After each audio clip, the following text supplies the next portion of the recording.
আসসালামু আলাইকুম। আজকে আমি আপনাদের সাথে শেয়ার করব রুই মাছের একদম স্পেশাল ভুনা রেসিপি। খুব সহজ কিন্তু খেতে একদম অসাধারণ। গরম ভাতে খেলে মুখে লেগে থাকবে স্বাদ। চলুন শুরু করি। প্রথমে যা লাগবে মাঝারি সাইজের ৪ পিস রুই মাছ আমি এখানে নিয়ে নিয়েছি। এখানে আমি ৪ টুকরো নিয়েছি। আমার ফ্যামিলি মেম্বার কম তাই আমি কম নিয়েছি। আপনাদের বেশি হলে বেশি নিবেন, কম হলে কম নিবেন। এখানে আমি হলুদ এবং মরিচ, লবণ দিয়ে ভালোভাবে মাছগুলো মেখে নেব। এরপরে তেল গরম হয়ে গেলে সেখানে আমি এক এক করে মাছগুলো দিয়ে দিব। মাছগুলো কিছুটা সময় নিয়ে ভেজে নেব। খুব বেশি ভাজতে যাবে না, এতে করে মাছের টেস্টটা নষ্ট হয়ে যায়।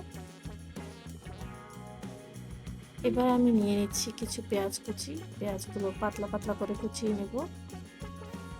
এই মাছ ভুনাতে বেশ খানিকটা পেঁয়াজ লাগবে, তাই আমি একটু বেশি করেই পেঁয়াজটা কেটে নিচ্ছি। মাছ ভাজার পরে যে অবশিষ্ট তেল ছিল সেটা দিয়েই আমি আজকে রান্নাটা করে ফেলবো। এখানে পেঁয়াজের সাথে আমি হাফ চা চামচ লবণ অ্যাড করে নিলাম, এতে করে পেঁয়াজটা খুব জলদি ভাজা হয়ে যায়। সেই সাথে আমি ১.৫ চা চামচ আদা রসুন বাটা অ্যাড করলাম। এবার আমি একটা মশলা তৈরি করব। এখানে দেব ১ চা চামচ হলুদ, ২ চা চামচ মরিচের গুঁড়া, ১ চা চামচ জিরা গুঁড়া ও ১ চা চামচ ধনিয়া গুঁড়া। এবার কিছুটা পানি দিয়ে মশলাটা মিক্স করে নেব। এখানে আমি একটা মশলা দিতে একটু ভুল করেছিলাম, সেটা হচ্ছে অল্প একটু গরম মশলা, একদমই হাফ চা চামচেরও কম। এটুকু দিয়ে মশলাটা পানির সাথে কষিয়ে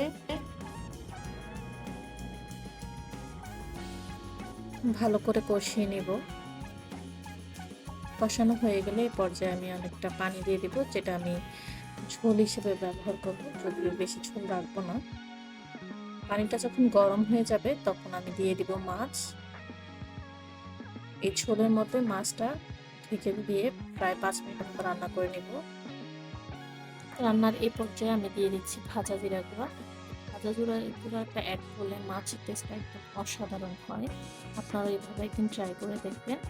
আর এরকম আরও মজার মজার রান্না পেতে আমার চ্যানেলকে অবশ্যই সাবস্ক্রাইব করবেন। Thank you for watching.